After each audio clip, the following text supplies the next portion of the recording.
A text says, "You're on my mind." A bouquet from 1-800-Flowers says, "You're my everything."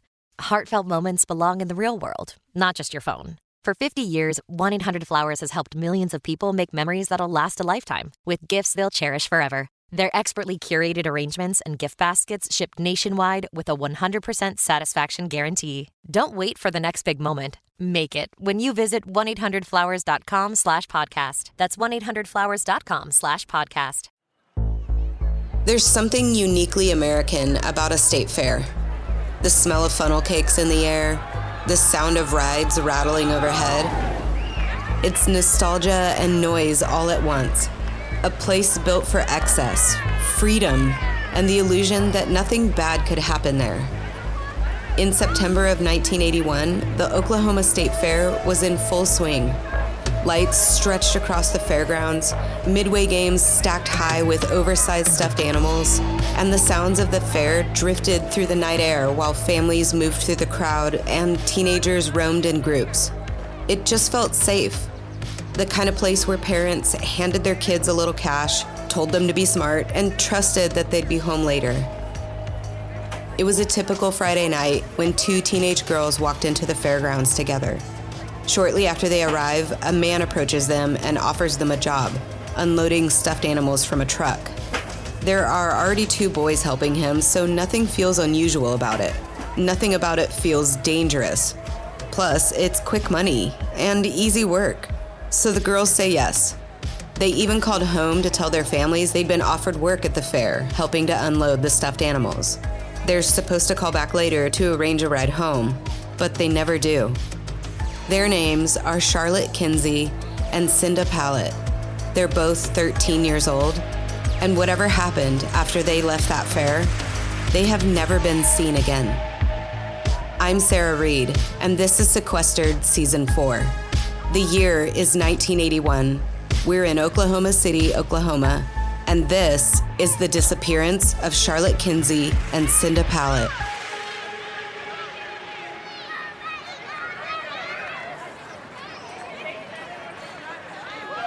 Before the fair, before their phone calls, before anyone knew something was wrong, there were just two girls, Cinda Leanne Pallett and Charlotte June Kinsey, both 13 years old, both from Oklahoma City, both born in 1986, and both at that age where childhood starts to loosen its grip, when parents begin trusting you a little more, and the world starts to feel bigger. They attended Jefferson High School together, and by all accounts were the kind of friends rarely seen apart. On the night of Friday, September 25th, they planned to go to the Oklahoma State Fair together, without their parents. The state fair wasn't just about rides and fried food. For some, it was about independence, a place where kids were allowed to roam free, to meet friends, and make their own little decisions without adults hovering nearby. For Charlotte and Cinda, this was supposed to be one of those nights, the kind of night that should have become a fun memory. Charlotte stood about 5 feet tall with blonde feathered hair and blue eyes. She weighed about 100 pounds and had a scar below her left eye. Her ears were pierced, and she had silver caps on her lower front teeth. They're the kind of details that families memorize later when they're trying desperately to describe someone who should still be here. On the night of September 25th, Charlotte was wearing blue jeans with a maroon blouse and Nike sneakers. Cinda wore blue jeans too, and a white ZZ Top jersey-style shirt with the number 81 printed on the back. She was about the same height as Charlotte and around 88 pounds. She had brown hair and blue eyes, and she also had a small scar beneath her left eyebrow. The point is, these were two normal girls, two friends eager to spend their first time alone at the fair. And before the night was over, both would vanish together.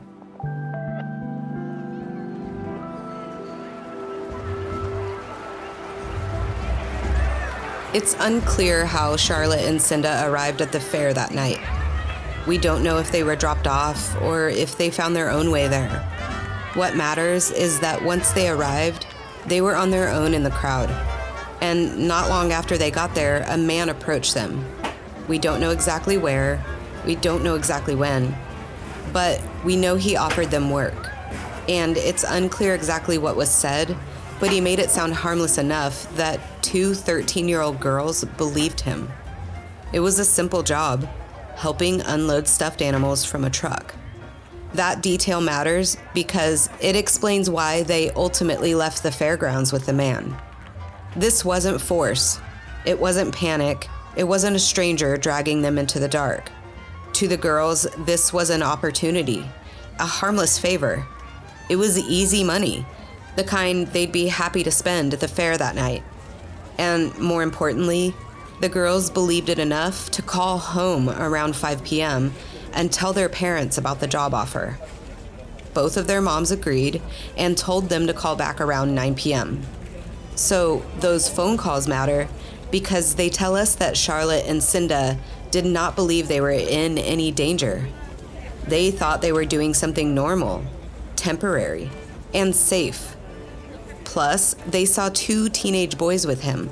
Apparently, they were also there to help with the stuffed animals, which likely made the whole thing feel even more legitimate.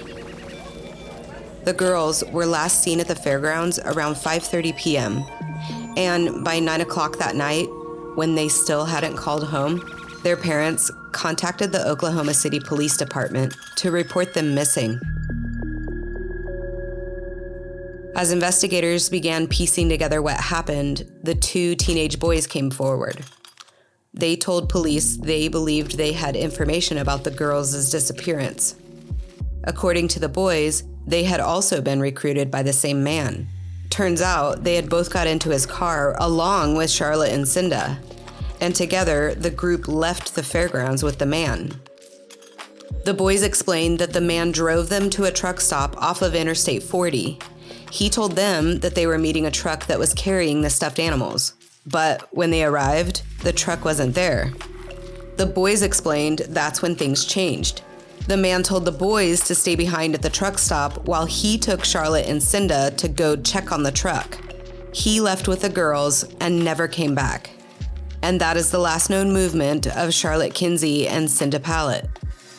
The boys were able to give investigators a clear description of the man and helped create a composite sketch. That sketch, along with the girls' descriptions, was then distributed on missing persons flyers across the country. In the days that followed, a massive search effort took shape. A dedicated task force was formed. Uniformed and undercover officers returned to the fairgrounds, walking the same paths, scanning the same crowds, looking for any sign of where the girls had gone. But there was nothing.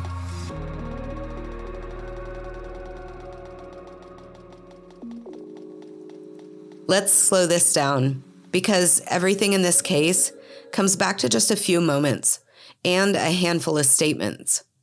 There was no struggle, no panicked screams, no witness to violence. There wasn't even a crime scene, which meant that in those early hours, police had to consider every possibility. Did the girls run away? Were they abducted? Had they been killed? As one investigator would later say, "We have suspects, but suspects to what?" Because without proof of a crime, you don't yet have a murder case. You just have 2 missing girls.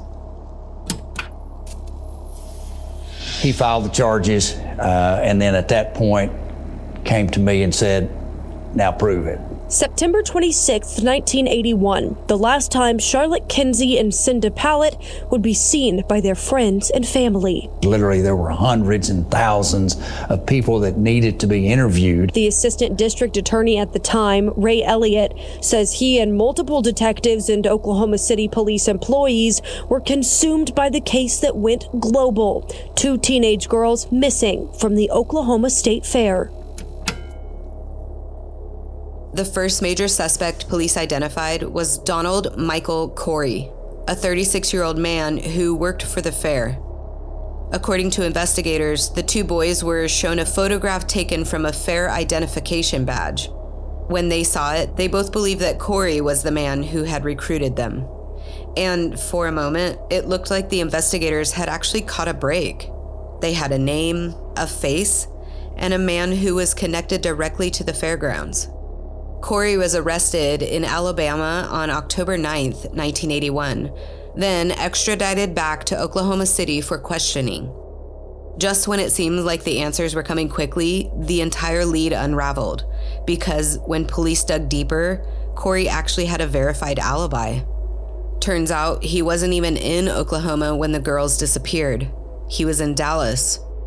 And just like that, the first real suspect in the case was eliminated, and investigators were back to square one.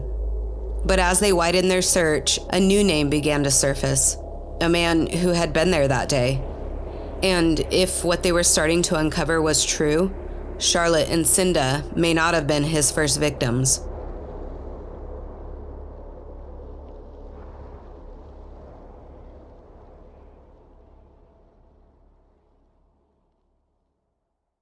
I'm Serena Williams, and I'm healthier on Ro. I've lost 34 pounds in a year with GLP-1s, diet, and exercise. On Ro, you can access GLP-1 options, including the first FDA-approved GLP-1 pill for weight loss. Go to ro.co/journey to see if you qualify. 14 to 20% average weight loss in 1 year in non-diabetics with obesity or overweight with a weight-related medical condition versus 2.2% to 3.1% in placebo arm. RX only. To stay informed about serious side effects, go to ro.co/safety.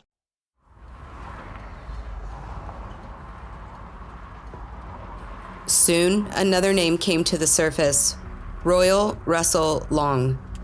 And unlike Corey, Long fit the profile in ways that immediately alarmed investigators. He was a truck driver, a drifter who moved from place to place, someone who worked the carnival and rodeo circuit, following fairs and seasonal events, really traveling wherever the work and crowds took him. And as it turns out, Long had been in Oklahoma. He actually lived in nearby Tuttle, and later admitted to investigators that he had actually visited the fair on the day the girls disappeared.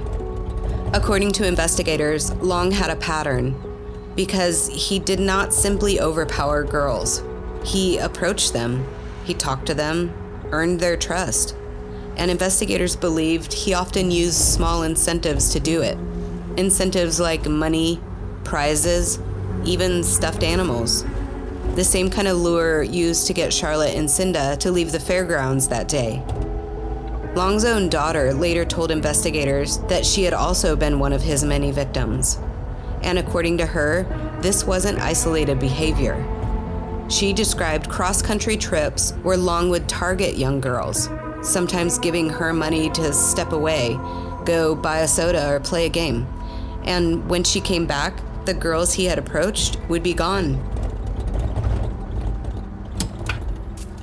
Long's daughter confessed to investigators she herself was one of dozens of victims, and she witnessed the horrific acts of her father. That there were multiple times where he would use the same scenario of stuffed animals to lure young girls in, and we believe ultimately molest them, rape them, and kill them. And investigators would later learn Long's pattern had limits. According to testimony, he had said, quote, "No girl over the age of 13 would ever satisfy him." Long was no stranger to law enforcement.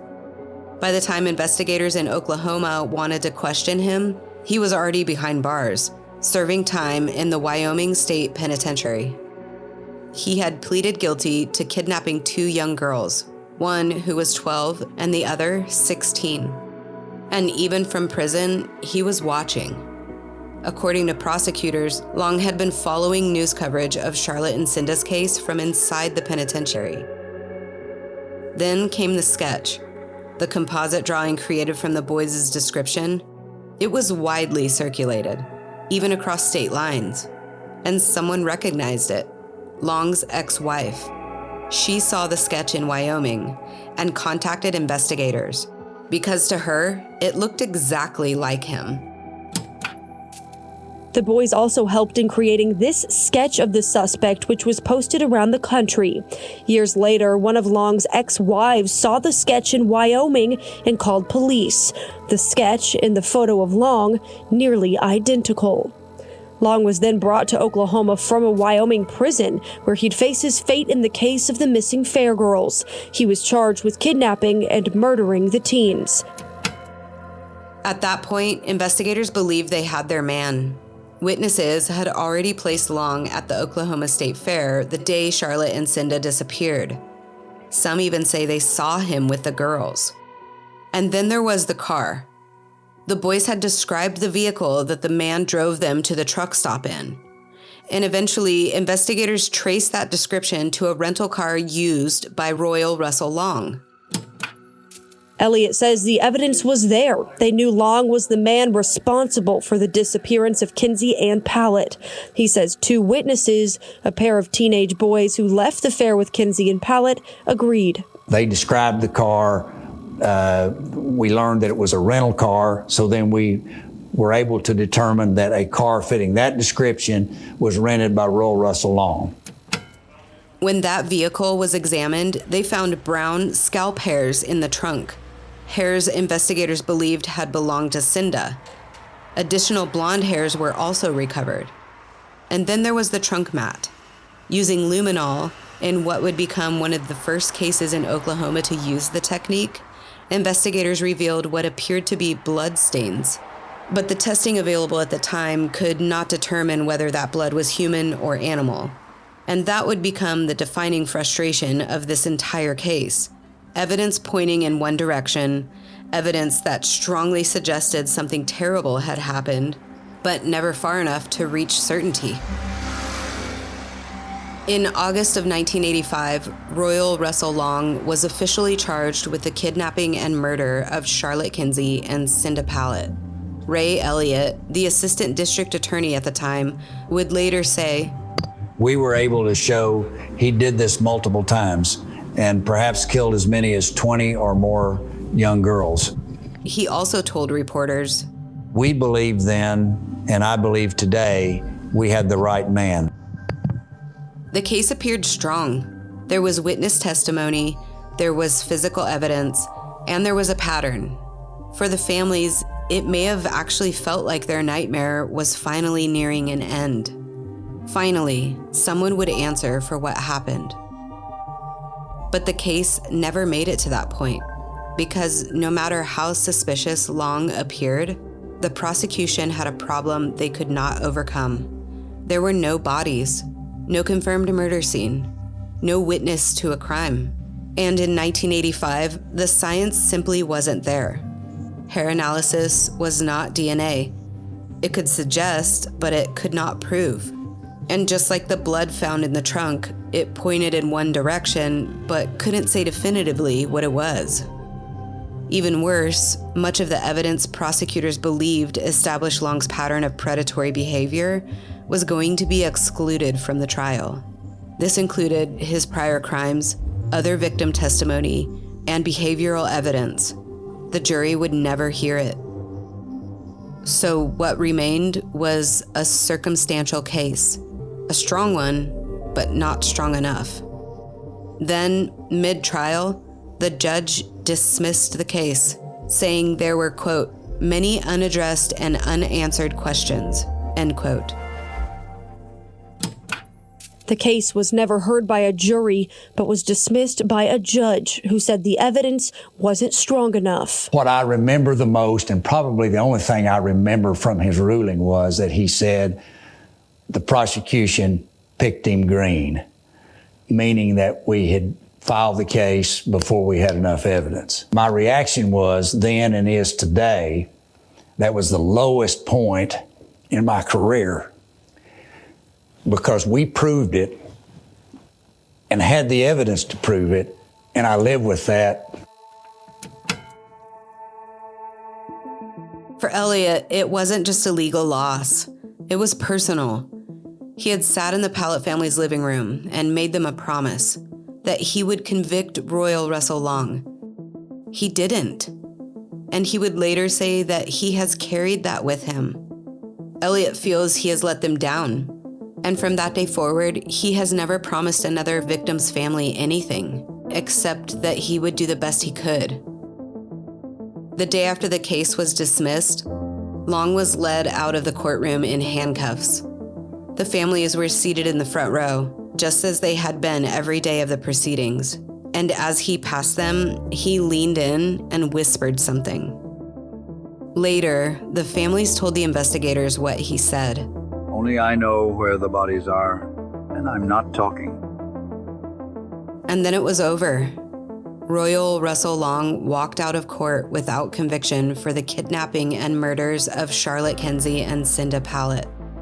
Royal Russell Long would die in a Wyoming prison in 1993, but not for Charlotte and not for Cinda.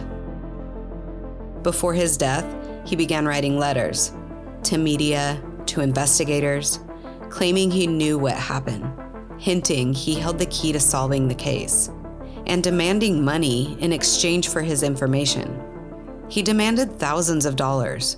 Sometimes he would outright deny any involvement, and other times implying he knew everything. He was a manipulator to the end, and if he knew where those girls were, he took that information with him. Before the trial, Elliott says he visited the homes of both Kinsey and Pallett. Both of the parents took me into the girls' rooms. The Pallett family had left the room exactly the way it was the day she left to go to the state fair. She was working on some little crocheted Christmas decorations prior to her going to the fair. Mrs. Pallett gave me one of those Christmas decorations and said, "This will be your inspiration for the trial." I still have that decoration today.